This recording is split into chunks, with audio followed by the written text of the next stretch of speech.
Before the break, we were talking about Poole and Kuminga, and I wanted to play you what Mike Dunleavy Jr., new GM for the Golden State Warriors, had to say, and you let me know what you think is going on between the lines, behind the words here. This is Mike Dunleavy Jr. today from his press conference, his introductory press conference, heard right here on 95.7 The Game. We love having those guys here. Jordan, especially with his contract extension, plan to have him here for 4 more years at least. And then Jonathan's, you know what, he's shown really good progression and growth, I think, in his first couple of years. Unfortunately for him, I think the playing time hasn't been there. And so that's on all of our shoulders to figure out how do we get him in the game more. That's on Jonathan's shoulders to improve and make the right adjustments to his game, as well as, our front office, our coaching staff, figuring out what works. So both those guys, really, really good young players we're pleased with. They have great value around the league. And, obviously a lot of rumors and stuff come up at this time of the year, but we're happy with those guys. Happy with those guys. A lot of rumors. We think that they've got a lot of value around the league, Larry. He says he really likes him. Jordan Poole with the contract extension, and Jonathan Kuminga, boy, his improvement. We got to find him more minutes. What'd you think about those comments there, Larry? Do you guys remember the Truth Machine? Yeah. I loved it. The Truth Machine was one of my favorite things you guys did. The Truth Machine would be like just a little boop, trying to maintain trade value, boop, trying to maintain trade value, boop. It's like that's all I got out of that.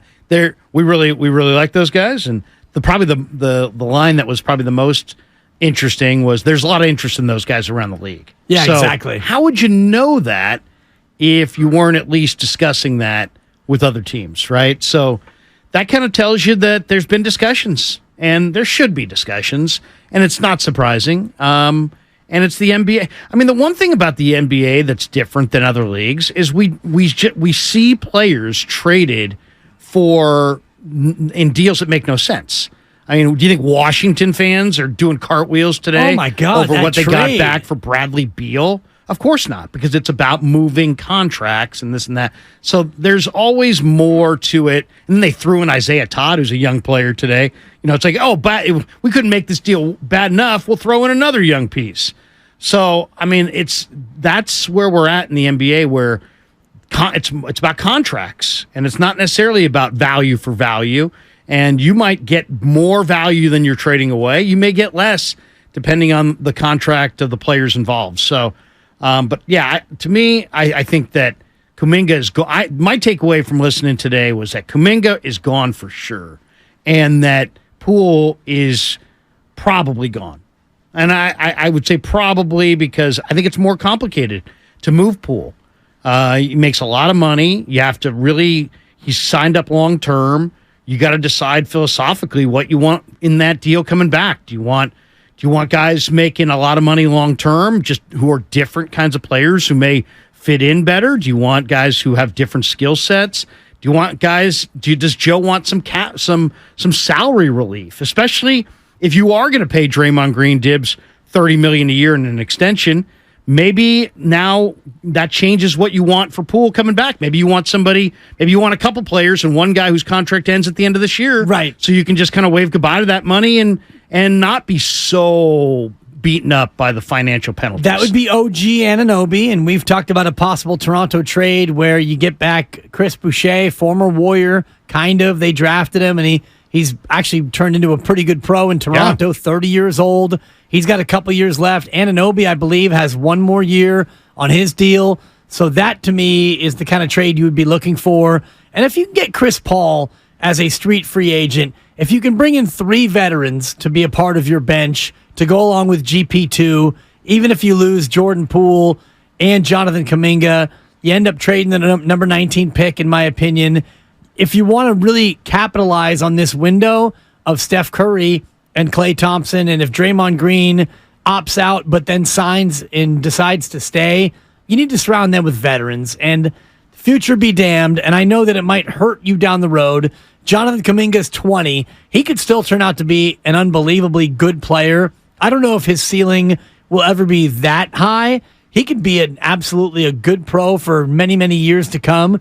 Jordan Poole might hurt as well. He's a ready-made 20 points a night guy, but if you want to try to make this work one more time with Steph and Clay and Draymond, you got to bring in veterans because your young bench, they can't be trusted according to the way the head coach played them. Well, I mean, I don't quite see it the same way. I don't know that you have to bring in veterans. I think you have to bring in skill.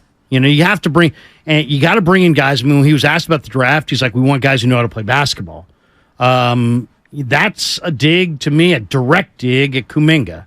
That is an incredible run and jump athlete, but his basketball learning curve, you know, is in its infancy.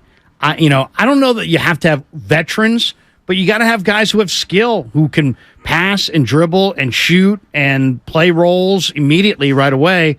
And maybe that, more likely than not, it's a veteran, but it's, you know, I would love to know how Joe and Kurt and Kent and all these guys, Kirk, I should say, Mike, how they actually feel about this draft. You know, do they like this draft and they want to take a couple bites of the apple and they just want to get more skilled players that are more polished? Or do they want to stay clear of this draft like you suggested at the beginning, that maybe they'll trade out of it altogether? That we don't have the answer to. We don't. And right now, if you look at their situation salary cap wise, without Draymond Green and with Dante DiVincenzo opting out, as the reports are he's going to do, you're looking at a $67 million luxury tax hit. That's losing Draymond and not replacing him, losing Dante and not replacing him. And that does not factor in drafting a player at 19 or bringing in any other veteran pieces. So that tax bill will likely go up because you're going to need to add some players. Now, if you add Draymond Green back in at, let's just say $30 million as a ballpark figure, well, now that $30 million becomes a lot more in terms of the annual amount. So it's going to be tough for the number crunchers down there at Chase Center to figure out exactly what to do. 888-957-9570. Draymond Green or Jordan Poole. Which of the two do you want to see here over the next 3 years? Because it feels, not even personality-wise, but financially, it doesn't feel like you're going to be able to pay both of them. And then Clay, when he gets an extension, assuming that he does, and we don't know if Clay will or not. Steph Curry's contract is $51.9 next year, so his contract is going to be pretty unwieldy in terms of navigating the luxury tax threshold as well.